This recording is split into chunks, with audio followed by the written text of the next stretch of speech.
Sean todos bienvenidos a la casa del Señor. Que sea nuestra oración en nuestro corazón preferirlo a Él antes que cualquier otra cosa en este mundo. Ya oramos, pero yo siempre hago una oración específica para este momento. Me voy a arrodillar. Acompáñenme en la oración.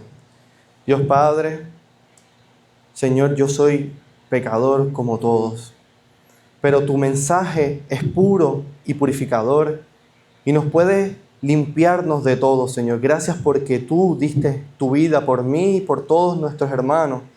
Y te rogamos que nuestro corazón sea limpio en este momento, Señor, para que podamos entender tus grandes y amorosas bendiciones en tu palabra que nos tienes que decir en esta mañana. Gracias, Señor, te lo pedimos. En el nombre de Jesús, amén. Una pregunta en esta mañana que queremos hacer a todo el mundo.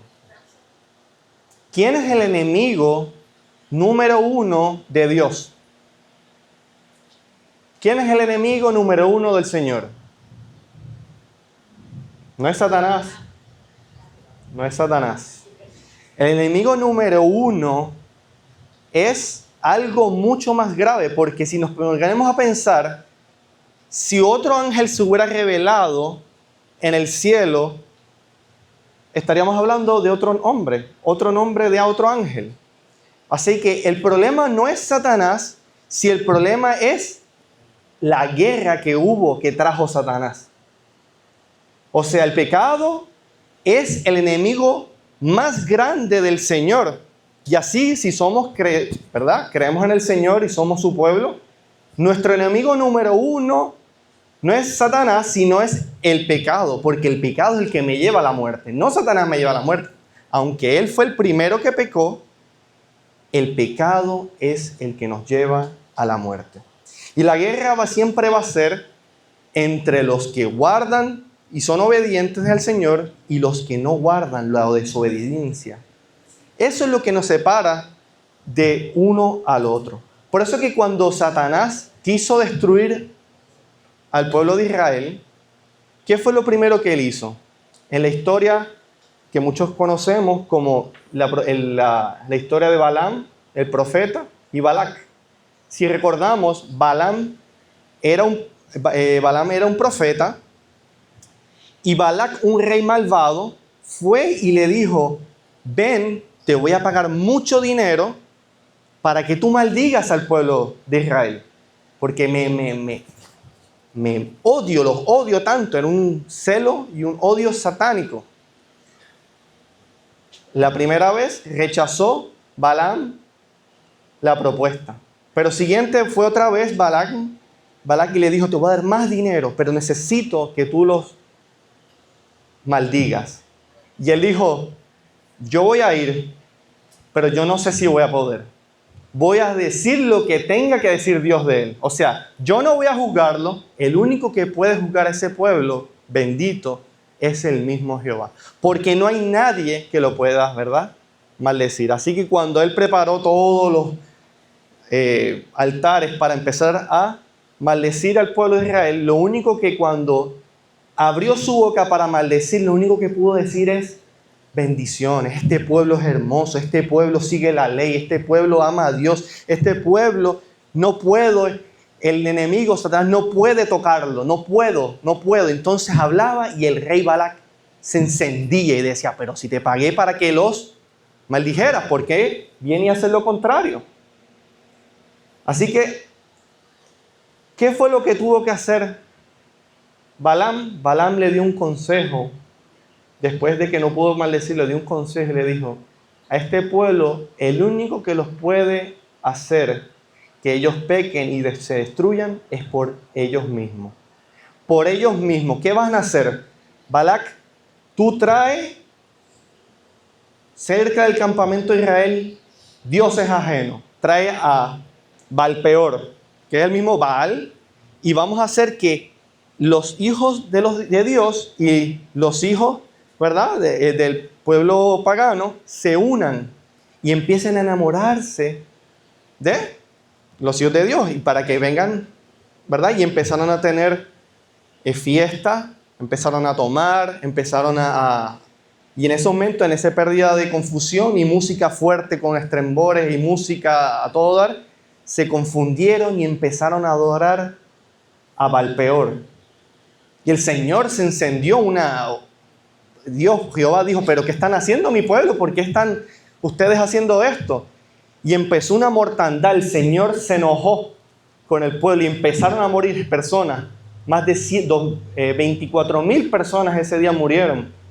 Hasta que el Señor mismo, cuando estaba, ¿verdad?, hablando y todo el mundo, los demás, había un pueblo justamente que estaba santo, no había caído en el pecado, pero habían otros que sí habían caído, y los que no habían caído estaban rogando y llorando y tristes, diciendo, no, pero ¿por qué, pueblo mío? No hagan eso le hacen daño al Señor. Y uno de los que estaba ahí, uno de los soldados, se metió en frente de todos, cuando estaban pidiendo perdón, se metió con una mujer a tener relaciones, al frente de cuando el Señor estaba ahí, en su presencia. Y el Señor se enojó. Y ese hombre, uno de los soldados que era fiel, agarró una lanza y en el acto a esas personas que estaban cometiendo el pecado, los atravesó. ¿Qué quiero llevar con este mensaje esta mañana? Es que asimismo, como nosotros somos pueblo del Señor, seguimos sus mandamientos y tenemos que mantenernos limpios, el enemigo va a buscar una manera para que nosotros caigamos así como cayó el pueblo de Israel en ese momento. Y entonces, el mundo nos dice a nosotros y nos enseña que a través de las películas, las series y la música, nosotros tenemos que amar el mundo. Porque lo que se nos enseña en esas películas y en todas estas series, se nos enseña a ser desobediente al Señor. Pero nosotros decimos, pero es que yo no lo estoy cometiendo. Yo veo, pero no cometo el acto. Pero todo lo que nosotros miramos, los asemejamos. Así que si nosotros estudiamos la Biblia, nos vamos a querer parecer al Señor, a Jesús. Pero si vemos cosas del mundo que nos enseñan a desobedecer a Dios, tarde o temprano, nuestra mente va a ir pareciéndose a la mente de Satanás. ¿Y qué vamos a hacer? Los frutos de Satanás. ¿Qué nos dice el Señor a través de eso? Santiago 4:4.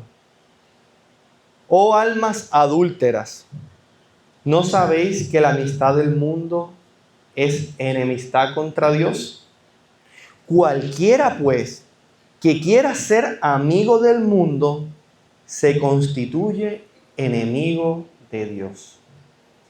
Cuando Dios nos llama almas adúlteras, no es que es algo físico está pasando. Cuando Dios nos llama adúlteros, es un adulterio espiritual. Cuando nosotros vamos y practicamos, venimos los sábados, adoramos, pero después nos vamos al mundo. No, porque yo soy solamente, ¿verdad?, un adventista de solamente el séptimo día. Pero los otros 6 días yo voy a seguir al mundo, olvídate. Yo como el mundo, veo como el mundo, escucho todo lo que es el mundo. Pero el Señor dice que eso nos considera a nosotros adúlteros. Usamos a Dios para cuando lo necesitamos o tenemos problemas. Pero nosotros, el Señor nos pide a nosotros una santidad. Y dice que si nos amamos al mundo, nos convertimos inmediatamente en enemistad contra el Señor. No queremos esas cosas. También el mundo nos dice que la única manera para vivir feliz es hacer lo que tú quieras. Porque no importa lo que tú hagas, sino lo importante es seguir tu corazón. No importa, mira, si tú sientes hacerlo, hazlo, te dice el mundo. ¿Y qué nos dice el Señor en Jeremías 17:9? Engañoso es el corazón más que todas las cosas. Y perverso, ¿quién lo conocerá?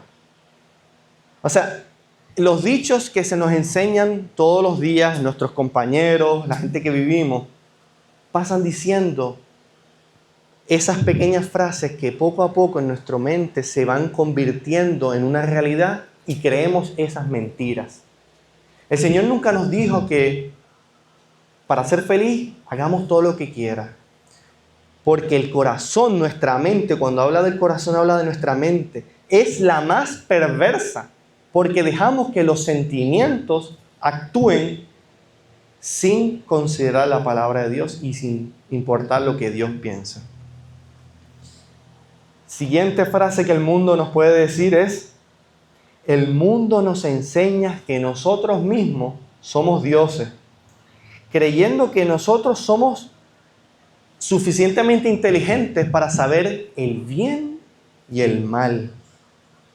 Al nosotros ponernos como dioses a nosotros mismos, ¿qué es lo que produce nuestro cuerpo, nuestra mente? No necesita al Señor.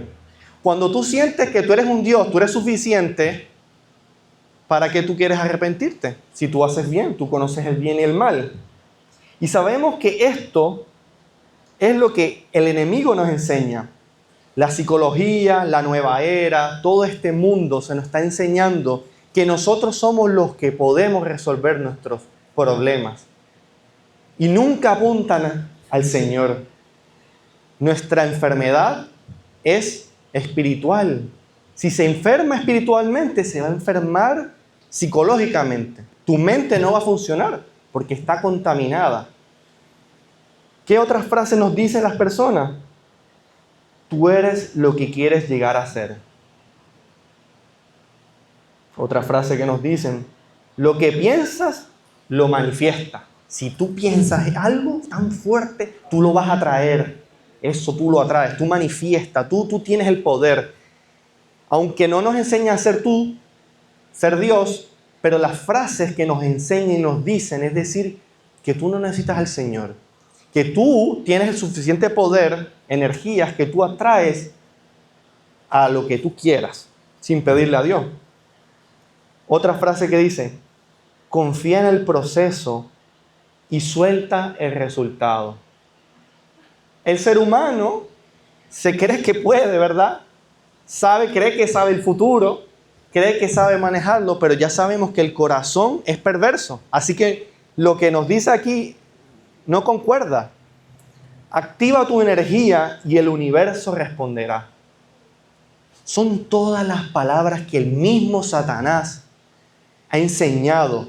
Es el lenguaje de la serpiente. Es lo mismo que dijo en Génesis 3, 4 al 5. La primera mentira. No moriréis, sino que sabe Dios que el día que comáis del fruto, serán abiertos vuestros ojos y seréis como dioses, sabiendo el bien y el mal. Así que la psicología, todo lo que vemos en el mundo y estas frases que se dicen, es sencillamente: no te preocupes, que tú eres suficientemente inteligente para saber qué es el bien y el mal.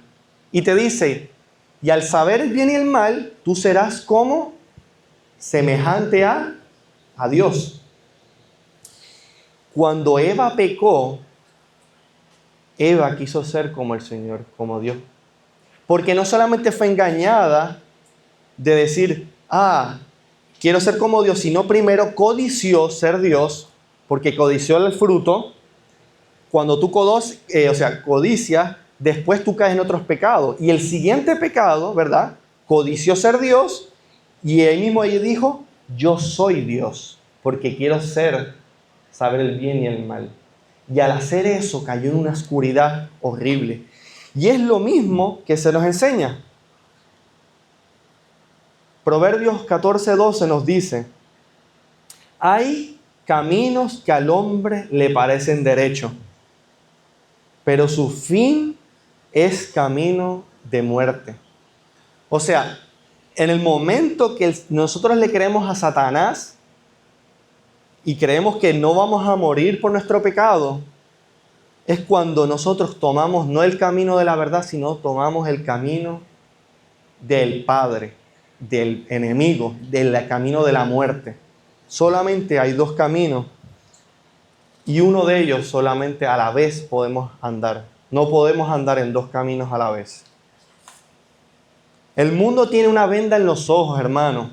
La frase que usan todos personas que vivimos alrededor son la misma palabras que decía el enemigo y hoy día las usamos. La generación que vivimos se parece cada día ¿a quién? ¿Más a Dios o más a Satanás? Cada día nos parecemos más a Satanás. La gente dice, pero son los fanáticos. Pero es que no es visible que ellos estén morando. Ellos viven en nuestro corazón. Cuando nosotros escuchamos las palabras del enemigo y nosotros las creemos, ellos viven con nosotros. No es algo visible, no lo vas a poder ver en la calle caminando, pero sus hechos hablan más que sus palabras. Y además sus palabras también hablan, ¿verdad? Solo tenemos que prender la televisión y ver las noticias. Ni aún las películas, solamente las noticias. Y vemos el odio, el poco amor de agarrar unas personas y cortar el cuello, matar, asesinar. Ya no hay amor. O sea, ya esto es tan claro lo vemos, que ya el mundo está cada día transformándose a la imagen y semejanza al enemigo. Pero el Señor va a tener un pueblo todo lo contrario, que va a tener la semejanza del Señor.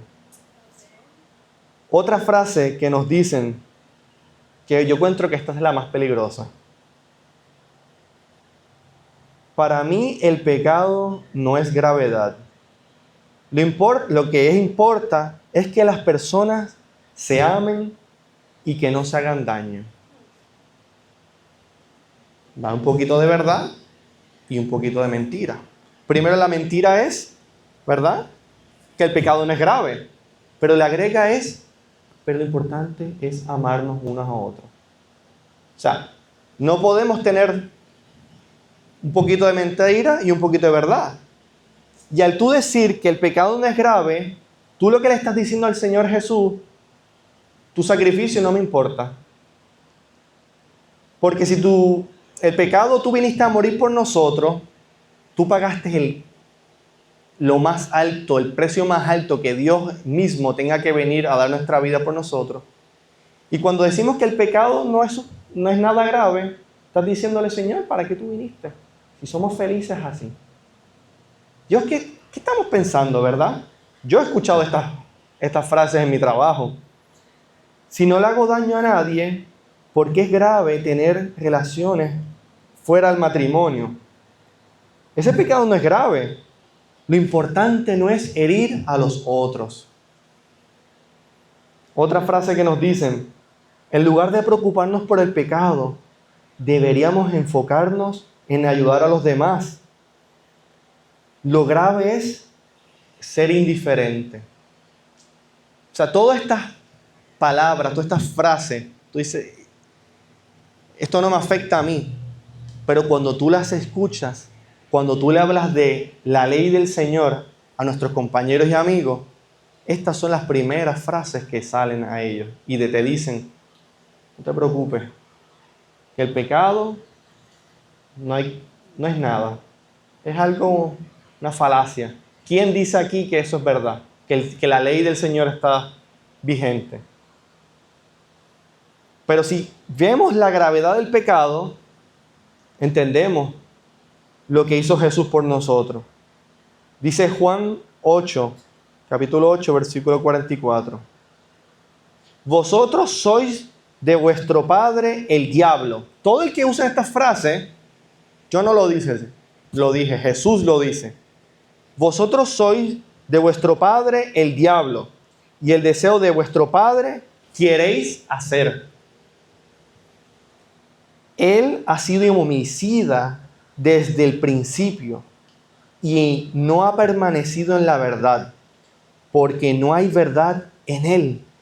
Cuando habla mentira, de suyo habla, porque es mentiroso y él es padre de la mentira. O sea, cuando escuchamos esto, realmente nos convertimos, en vez de hijos del Señor, nos convertimos en hijos de Satanás. Así que cuando nosotros nos enfrentamos a esto, entendamos que tenemos una cosa por hacer nosotros. Y es mostrarle a nuestra gente que conocemos con amor y mostrarle la gravedad del pecado. Por eso que una de las primeras cosas que se usan para estudios bíblicos es la gravedad de la desobediencia. Para que podamos entender, la persona vaya entendiendo, abriendo su mente de por qué Jesús lo hizo. Por qué Jesús dio su vida. Y cuando entendemos eso, cuando pecamos nos sentimos tristes. Nos da una tristeza en el corazón. Para Dios, el pecado significa la mayor gravedad. Para Dios es muerte. Para Dios el pecado es separación eterna de Dios. Es destrucción, es tristeza. Corrompe nuestras vidas y nos esclaviza, como hablamos en la mañana. Dios dio su vida y por eso nos dice en Isaías 53:4: ciertamente ciertamente Él llevó nuestras enfermedades y sufrió nuestros dolores. Nosotros le tuvimos por azotados, por herido de Dios y abatidos. Mas Él herido fue por nuestras rebeliones. O sea, cuando el Señor lo golpearon y Él sufrió todo eso, Él lo hizo por nuestros pecados. Molido por nuestros pecados, el castigo de nuestra paz fue sobre Él. Y por su llaga fuimos nosotros curados. Todos nosotros nos descarriamos como ovejas. Cada cual se apartó por su camino, mas Jehová cargó en Él el pecado de todos nosotros. O sea, si no fuera tan importante el pecado, entonces ¿por qué Dios tuvo que sufrir todo esto? Cuando vemos a Jesús, Él en el Getsemaní, llorando, triste, dice que en Lucas 12:22-4, que Jesús estaba en agonía, dice, oraba intensamente y era su sudor como grandes gotas de sangre. A Dios le producía el cargar nuestros pecados de cada uno de nosotros, lo hizo sangrar, dice. Sus gotas ya parecían gotas de sangre. Él estaba en agonía. La palabra agonía, alguien que conoce, que ha trabajado, ¿verdad?, en la salud, la agonía es lo peor, cuando ya tú estás buscando el aire y no hay más nada. Jesús estaba en ese proceso tan grave. El pecado causaba tanto dolor, porque era un dolor de me voy a separar de mi Padre. Y todo lo que nosotros sentimos cuando estamos tristes, ansiosos, separados del Señor, todo eso, lo del mundo, lo que la gente comete, se suicida, todo eso, el Señor cargó todo ese pecado, todo lo cargó completo. Él sentía todo eso mismo. Por eso Él entiende lo que nosotros sentimos. Así que por eso es tan importante reconocer que el pecado nos destruye, nos corrompe. Y Jesús vino a cambiar todo eso. Pero ¿saben? Hay algo peor que todo eso. Y lo peor es cuando nosotros mismos, los cristianos, que estamos dados al mundo para predicar la verdad, nosotros mismos ni creemos y no predicamos en contra del pecado. Nuestras iglesias se convierten en una obra de teatro. Música a todo dar, gritos, pantomimas. La Biblia deja de ser el centro de nuestras creencias y nos convertimos a un sencillo sentimentalismo. Si yo no siento es porque el Espíritu no está en nosotros. Y no solamente esto es en las iglesias, ¿verdad?, que se está enseñando en las pentecostales. Ya está en nuestro pueblo que está pasando eso. Están empezando iglesias como Awaken, iglesias aquí en Ponce y en Puerto Rico, que se alejaron, no tienen el nombre, ¿verdad?, adventistas, pero sí son adventistas que se alejaron y están practicando eso. El sentimentalismo, todo es amor, no hay consecuencia del pecado. Los pastores van están con las hermanitas, se meten con la otra y no hay amor, o sea, el pecado perdió su importancia, se está enseñando el pecado por todos lados. ¿Por qué? Porque el púlpito ya no se habla de eso. La predicación le dan 20, 30 minutitos y todas las otras 2, 3 horas es para el baile, el grito y todas así, alabanza. Cuando nosotros nos bajamos al sentimentalismo, nos alejamos del Señor, porque el Señor nunca nos dijo que el sentimiento tenía que domarnos a nosotros, sino era con un escrito está. Con la palabra del Señor es que somos libres, no por un sentimiento. Al hacer esto, menospreciamos el sacrificio del Señor y empezamos a vivir una doble vida. Una doble vida en que vivimos, hoy día venimos el sábado y mañana vemos el mundo. Y seguimos así, le pedimos en oración a Dios, pero Dios no nos responde. Le pedimos al Señor y Dios no nos escucha. ¿Será que hay algo que está pasando? Hay una historia en la Biblia que pasó esto, que el pueblo oró por 3 años y medio y no hubo respuesta de Dios. La historia es la de Elías. El rey Acab estaba reinando y dice Primera de Reyes 16:25. Y Acab hizo lo malo a los ojos de Jehová, y hizo peor que todos los que habían sido antes de él. O sea, de ya toda la maldad que se había hablado, este Acab hizo aún algo peor, algo más malvado. Nos dice después, en 1 Reyes 16, el otro versículo, el 31, Acab le fue ligera cosa andar en los pecados de Jeroboam, hijo de Nabat. O sea, ¿qué fue lo que hizo peor? Es que el pecado lo hizo ligera cosa, lo hizo como nada, lo hizo como no vale nada, o sea, la ley del Señor me vale nada. Le hizo ligera, ligereza es algo que no tiene peso, no de ser importancia, eso es, la ley del Señor no importa. ¿Y qué hizo él? Y tomó por mujer a Jezabel, hija de Et-Baal, rey de los Sidonios, y fue y le sirvió a Baal y adoró. Y hizo altar a Baal en el templo de Baal que edificó en Samaria. Y hizo también Acab una imagen de acera, haciendo así Acab más que todos los reyes de Israel que reinaron antes de él. Y Acab provocó ira a Jehová, Dios de Israel. Cuando escuchamos la historia de Acab, Acab lo que hizo no solamente es rechazó las leyes del Señor, sino se casó con el padre del sumo sacerdotisa. El Espíritu de Profecía nos dice que se casó con la hija del sumo sacerdotisa de Baal, del mismo que adoraba a todos los Baal, el rey, el jefe, el más grande de todos. Él se casó con la hija de él. Y el casarse con ella, empezó a hacer la vida que hacían los Baales. Empezaron a sacrificar niños, humanos, y ellos tenían 2 cultos. Ellos tenían un culto, no solamente se olvidaron, tú dices, no, se olvidaron completamente de Dios.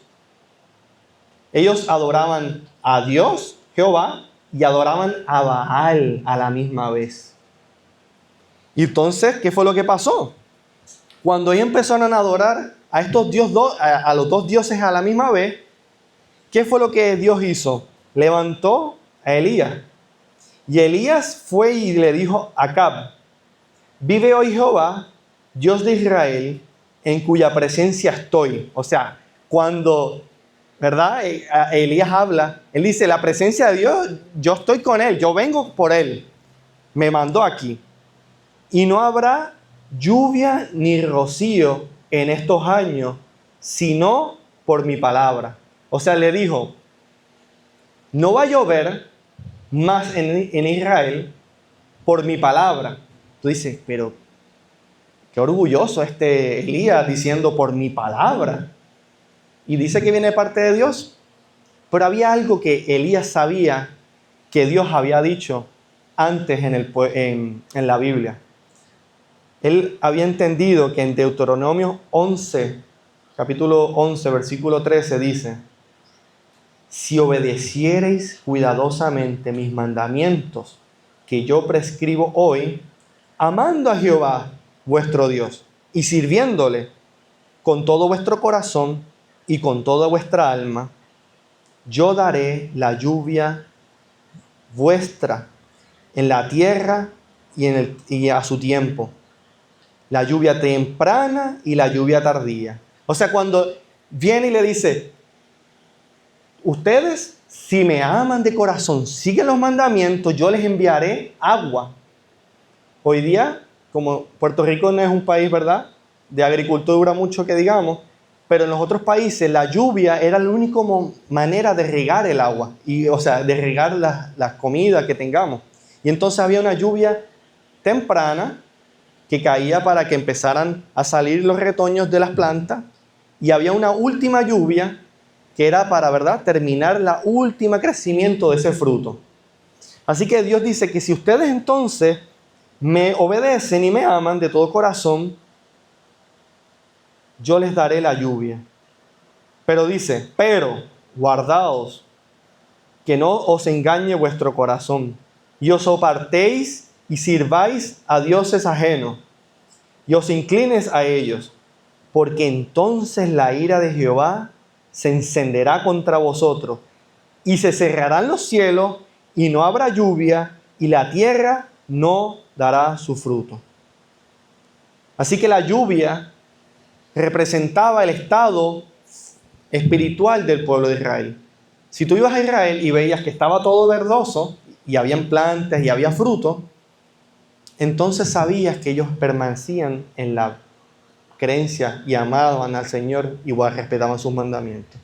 Pero si veías que el pueblo de Israel estaba seco y no había nada, ni ríos, ni fruto, representaba el estado espiritual de ese pueblo. Así que pasó un año, no llovió. Pasaron 2 años, los animales empezaron a morir, tenían que sacrificar los animales, cocinarlo todo lo más que podían. Los ríos se secaron y aún así ellos oraban. Ellos oraban, no solamente oraban a Dios, sino a Baal. Tenían una mezcla de los dos.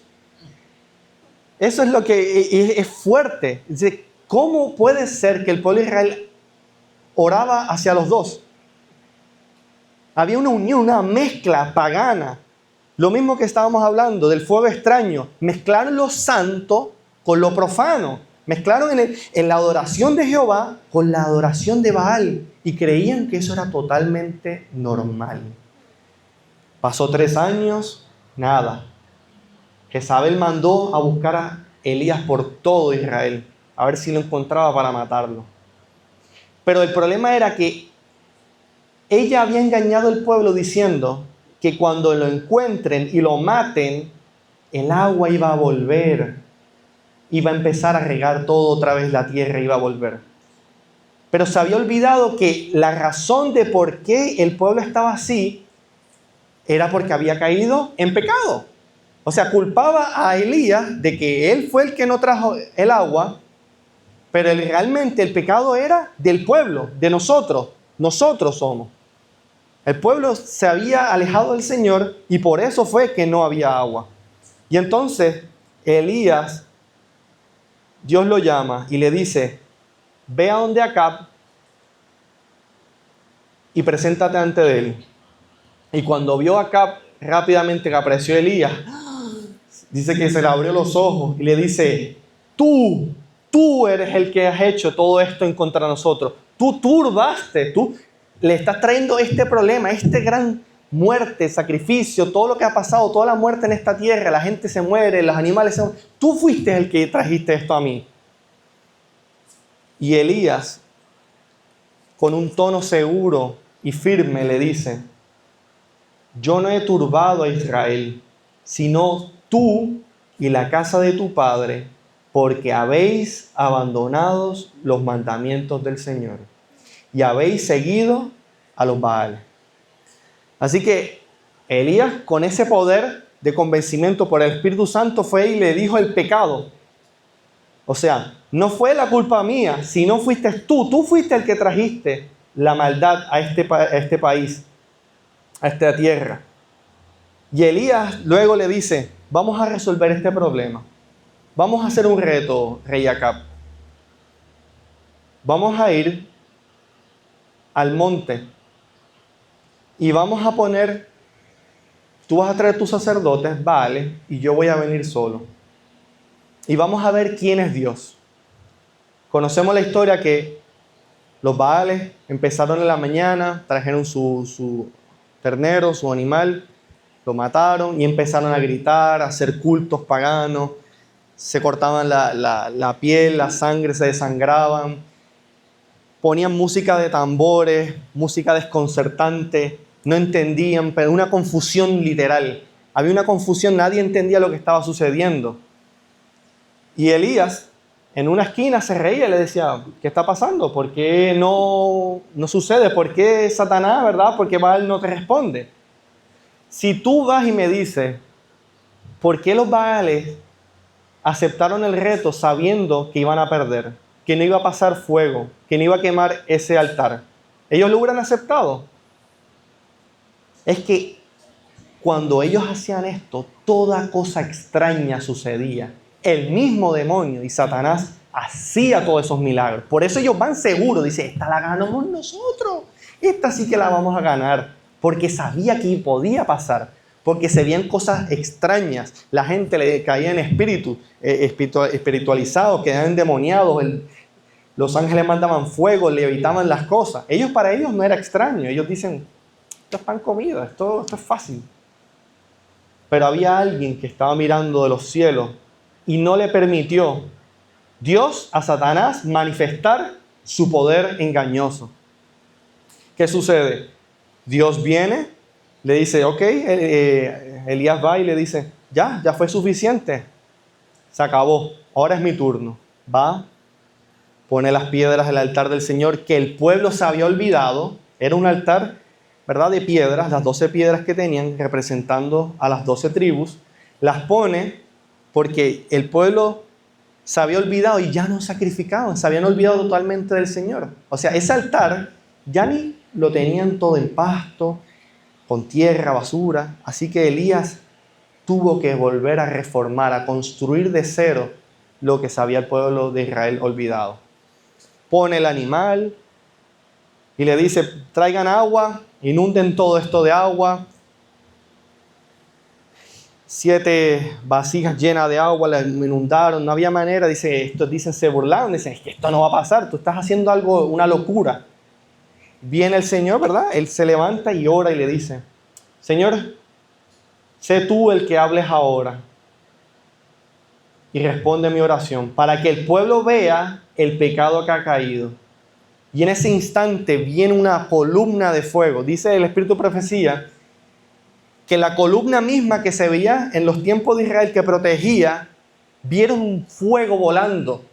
No solamente los que estaban ahí en la montaña vieron el fuego de la columna que empezaba a quemar el sacrificio que habían puesto, sino todos los que estaban abajo en las aldeas, en las montañas, vieron un fuego como un meteoro cayendo y quemaba.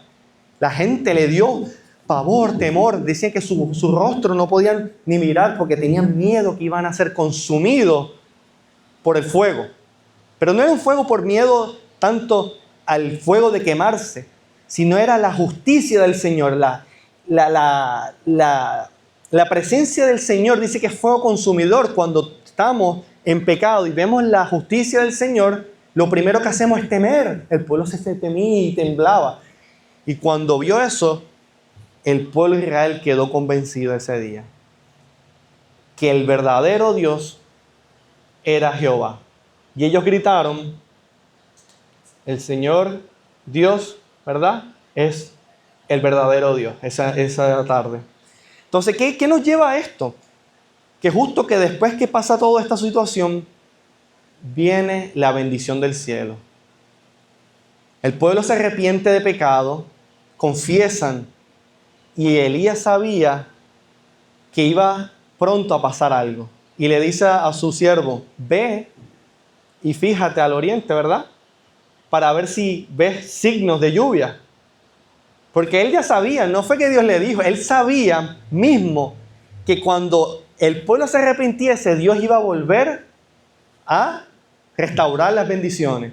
Y va una vez el siervo y no pasa nada. Va dos veces, no pasa nada. La séptima vez va y dice, Elías, mira, veo una nube pequeña por allá.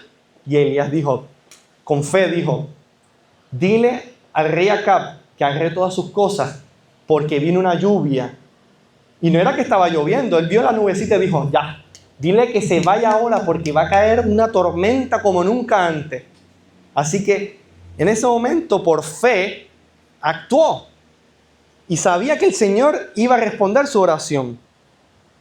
En Primera de Reyes, capítulo 8, versículo 35, dice, esto fue el rey Salomón, cuando los cielos se cerraren y no hubiere lluvia por haber pecado contra ti, ¿viste? La tenía clarita, Elías sabía esto. Si oraren en este lugar y confesaren todo, ¿verdad? Y confesaren tu nombre y se convierten de su pecado, cuando los afligireis, escuchadlos, le dice. Escucha al pueblo, Señor. Cuando ellos se arrepientan de corazón y ellos dicen estamos mal, escúchalos, le dice. Tú en los cielos y perdona el pecado de tus siervos y de tu pueblo Israel, enseñándoles el buen camino que han de andar. Y da lluvia sobre tu tierra, la cual diste a tu pueblo por heredad.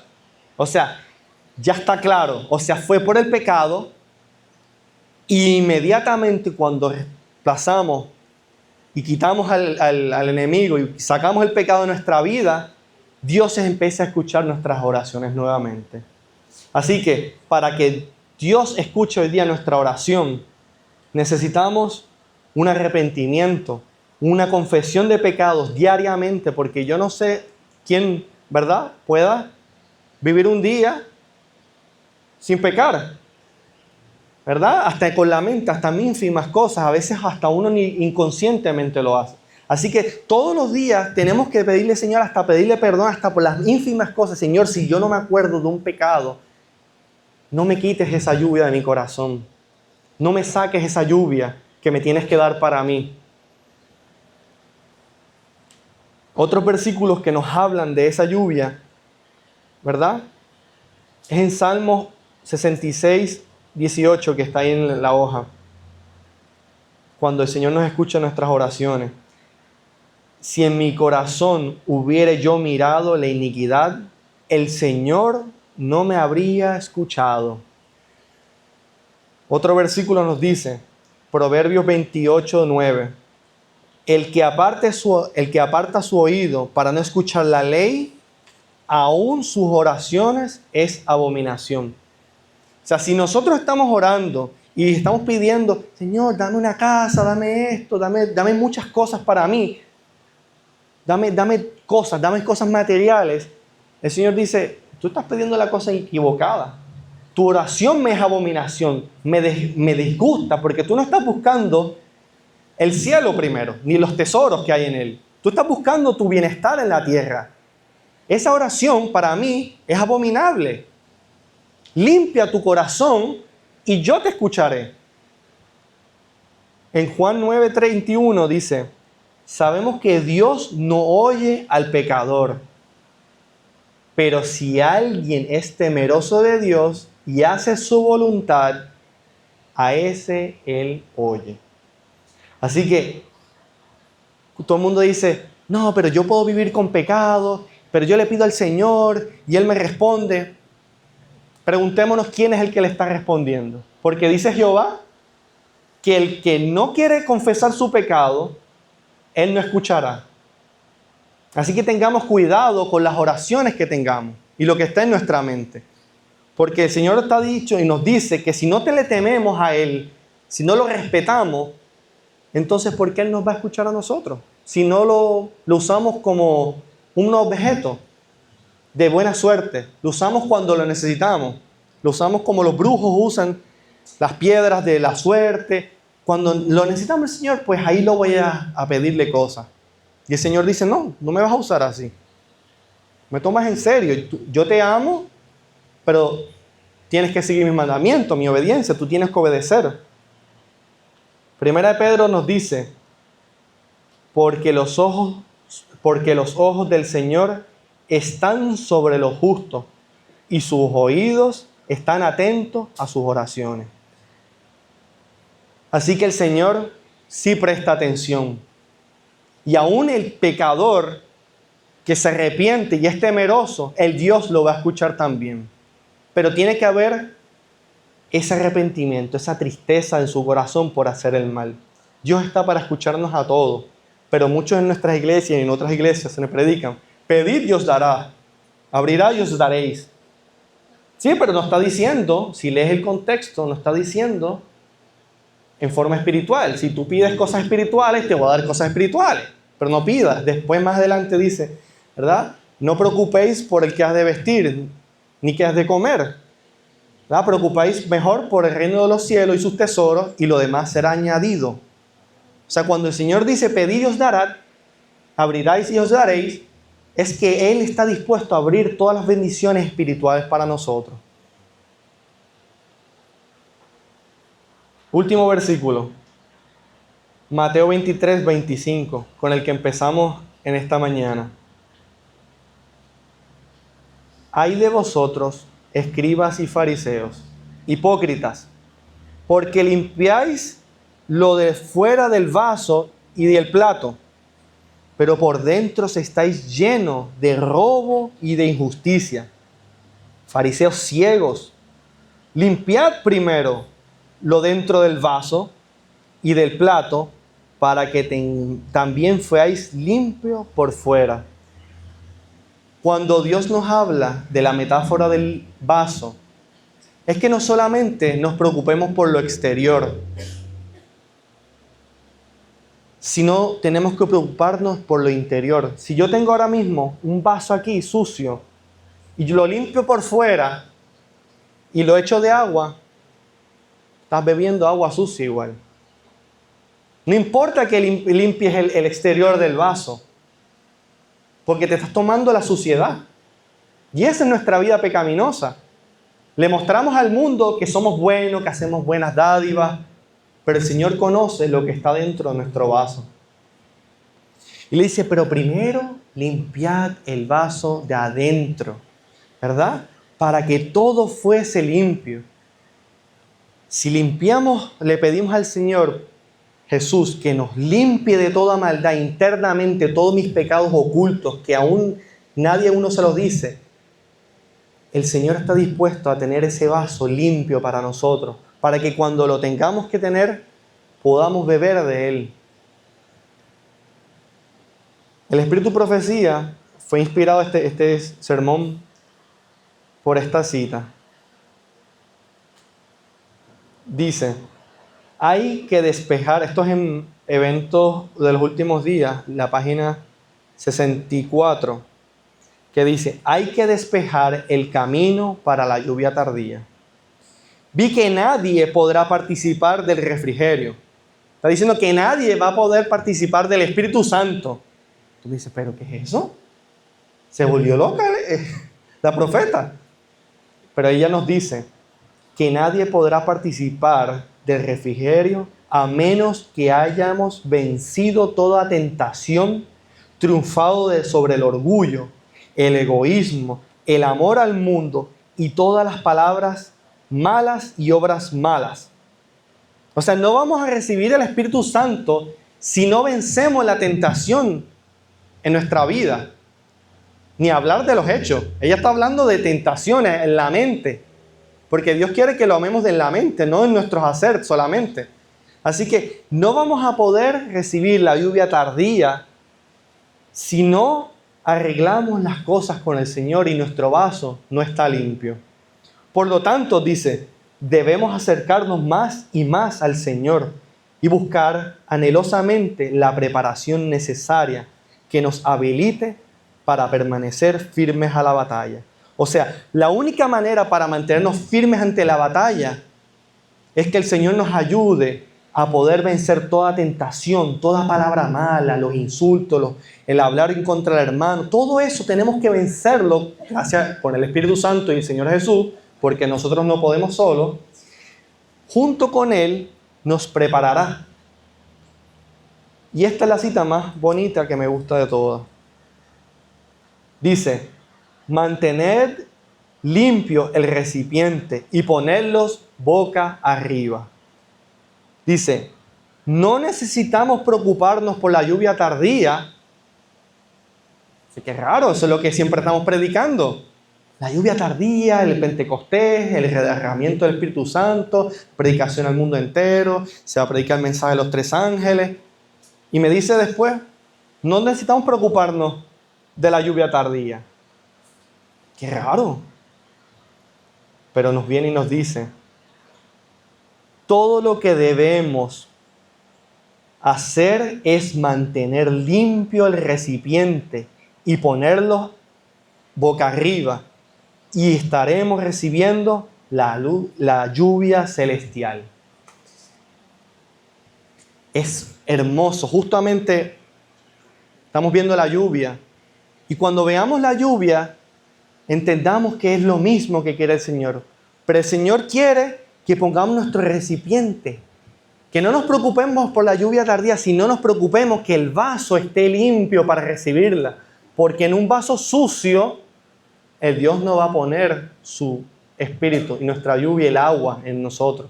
Así que tenemos que preocuparnos no solamente exterior, interior del vaso y ponerlo hacia arriba, esperando, mirando hacia arriba que el Señor, por favor, nos mande la lluvia. Así que todo pecado, toda tentación debe ser vencida en esta tierra, para la gloria y honra del Señor. Si Dios quiere, estaremos metidos con Él como el pueblo de los 144,000, que van a estar libres de pecado, tomados de la mano del Espíritu Santo y mirando hacia adelante, porque tenemos una obra que hacer. Y hoy día es el momento que debemos hacer esa preparación. Pedirle, resolver todo problema que tengamos, limpiar todo lo que podamos conseguir. Señor, dime, acuérdame si estoy haciendo algo malo que yo no sepa. Dime, Señor, si estoy pecando. Y el Señor te enviará el Espíritu Santo y te hará entender qué estamos haciendo para poder limpiar y abandonar ese pecado. Ha llegado el momento de nosotros en oración entregar nuestro corazón al Señor. Dios ha hablado a través de su palabra, pero no puede quedarse en un vacío, yo conocí y no practiqué. Es el momento que nosotros tomemos esta decisión hoy día de volver a renovar nuestros votos con el Señor. Si hay algo que está en nuestro corazón, digámoslo en nuestra oración al Señor. El Señor es fiel a respondernos y a perdonarnos y a tenernos por hijos. No seamos como los hijos pródigos, que tengamos que vivir mucho, vivir en un mundo de pecado, de maldad, y olvidarnos del Señor para que después nos acordemos. Pidámosle al Señor a no pasar ese proceso. Y si lo hemos hecho, el Señor es fiel. Vengamos sucios como estamos y nos arrodillemos ante Él, que Él nos limpiará el vaso y podremos recibir el Espíritu del Señor en esta mañana. Vamos a orar. Los que puedan arrodillarse, lo hagan. Los que no, pueden estar en pie.